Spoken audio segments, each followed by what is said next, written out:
हाँ जी, तो अस्सलाम वालेकुम जी। हाँ, अब हम करने जा रहे हैं चैप्टर नंबर 14। तो चैप्टर नंबर 14 की अगर हम बात करें तो चैप्टर नंबर 14 जो है इसमें इंपॉर्टेंट जो चीज़ आएगी आपके पास, ये भी सेम इसी की रिव्यू एक्सरसाइज आएगी। रिव्यू एक्सरसाइज 14 है और उसका क्वेश्चन नंबर 2 से लेके क्वेश्चन नंबर 6 तक जो है ये सारे के सारे शॉर्ट क्वेश्चन है आपके पास। लेकिन इस एक्सरसाइज में ज्यादा चांसेस होते हैं डेफिनेशंस के। मोस्टली इस एक्सरसाइज में से ज्यादातर डेफिनेशन आ जाती है। सम टाइम ऐसे होता है कि आपके पास जो है वो क्वेश्चन आ जाते हैं। इसके क्वेश्चन जो है ना, अगर मार्क्स के अकॉर्डिंग देखा जाए 2 नंबर का क्वेश्चन आना है, लेकिन उसमें मगज मारी जो है, दिमाग का खपाव जो है वो ज्यादा है।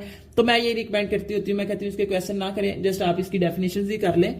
तो इसका डेफिनेशन करनी है तो इट्स मीन हम इसका जो है क्वेश्चन नंबर 2 करेंगे। तो क्वेश्चन नंबर 2 हम करेंगे। तो यहाँ पे कह रहा है जी डिफाइन दी फॉलोइंग रेशो। आपने रेशो की डेफिनेशन करनी है। तो मैंने बच्चों को ये जो है ना वो डेफिनेशन अपने पास से लिखवाई हुई है। आसान तर यहाँ पे है सारी की सारी, लेकिन मैं कहती हूँ कि इनको जरा इजी वर्डिंग में कर लें। तो यहाँ पे जी मैंने पहली जो डेफिनेशन लिखवाई, रेशो लिखवाई, तो वो मैंने लिखवाई हुई है। Ratio is a comparison of two like quantity.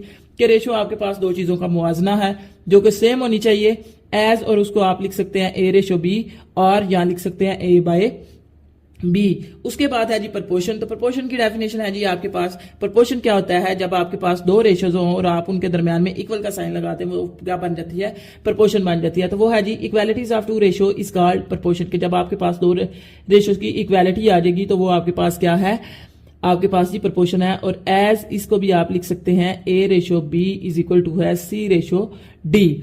उसके बाद आ जाते हैं जी हम, नेक्स्ट डेफिनेशन है कॉन्ग्रुएंट ट्रायंगल। कॉन्ग्रुएंट ट्रायंगल जो है ये चैप्टर नंबर 10 में आप उसकी समरी में हम कर चुके हैं। मैंने मार्क करवा दिया आपकी डेफिनेशन, आप वहां पे देखेंगे। अगर आपने वीडियो नहीं वो देखी हुई तो दोबारा पीछे जाके आपने देख लेनी है। उसके बाद आ जाती है जी सिमिलर ट्रायंगल। तो सिमिलर ट्रायंगल कौन सी ट्रायंगल होती है, या बल्कि चले मैं यहीं पे आपको कॉन्ग्रुएंट और सिमिलर का एक दफा दोबारा जो है वो कंसेप्ट क्लियर कर देती हूँ। दो ट्रायंगल आपके पास हों और वो बिल्कुल सेम हो, उनकी साइड्स भी, ये ट्रायंगल की हमारे पास होती हैं साइड्स, ठीक है, और ये जो अंदर होते हैं ना ये हमारे पास होते हैं एंगल्स।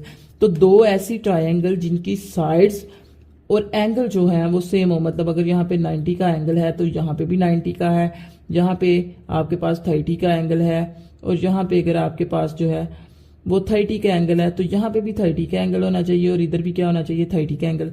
यहाँ पे 4 साइड है, ये भी 4 साइड होनी चाहिए। ये 5 है तो ये 5 होनी चाहिए। ये 3 है तो ये भी 3 होनी चाहिए। तो ये आपके पास बिल्कुल एक्यूरेट एक जैसी जो चीजें हैं उनको हम क्या कहते हैं, कॉन्ग्रुएंट ट्रायंगल, ठीक है।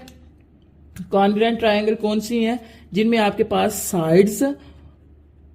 साइड्स आपस में जो है वो क्या हो, इक्वल हो, और जो उनके एंगल्स हैं दोनों ट्रायंगल्स के वो भी क्या होने चाहिए, इक्वल होने चाहिए।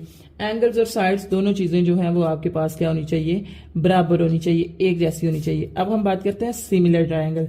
सिमिलर ट्रायंगल कौन सी ट्रायंगल्स होती हैं, सिमिलर ट्रायंगल्स ऐसी ट्रायंगल को कहते हैं जिनकी साइड्स तो सेम ना हो, साइड्स इक्वल ना हो, लेकिन जो उनके अंदर एंगल्स हैं वो इक्वल होने चाहिए। लाइक यहाँ पे अगर 4 सेंटीमीटर है तो यहाँ पे 6 सेंटीमीटर भी हो जाए तो कोई प्रॉब्लम नहीं होगी। अगर यहाँ पे 5 सेंटीमीटर है तो यहाँ पे 3 सेंटीमीटर भी हो सकता है। यहाँ पे 2 सेंटीमीटर है तो यहाँ पे 4 सेंटीमीटर भी हो सकता है, कोई मसला नहीं है सिमिलर ट्रायंगल में।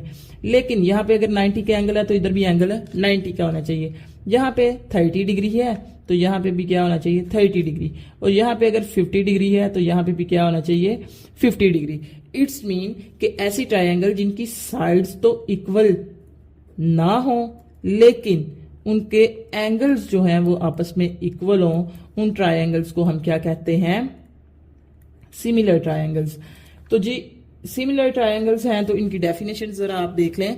ये है जी, two triangle are said to be similar if they corresponding angles are equal. कि दो सिमिलर ट्रायंगल कब होंगे, जब उनके क्रॉसपाउंडिंग एंगल्स जो हैं वो क्या होंगे, इक्वल होंगे। और कॉन्ग्रुएंट ट्रायंगल की अगर डेफिनेशन करनी है, यहीं पे इसी ट्रायंगल को हम कॉन्ग्रुएंट लिख सकते हैं।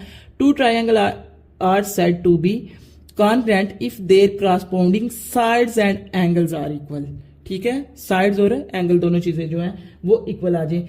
ये आपको इस तरह समझाने का मकसद क्या है, यहाँ पे ना एक इस एक्सरसाइज का जो है वो एमसीक्यूज है बहुत इंपॉर्टेंट, वो आपको आ जाता होता है। आपने देखा होगा इस एक्सरसाइज में एमसीक्यूज नहीं है, ट्रू फॉल्स है, लेकिन उसने इन ट्रू फॉल्स में से ही जो है उनके निकाले होंगे, एमसीक्यूज निकाले होंगे। तो यहाँ पे इसका ये ना एक ट्रू फॉल्स है, ये वाला, ये बहुत इंपॉर्टेंट है कि सिमिलर जो है triangles are of same shape but different size.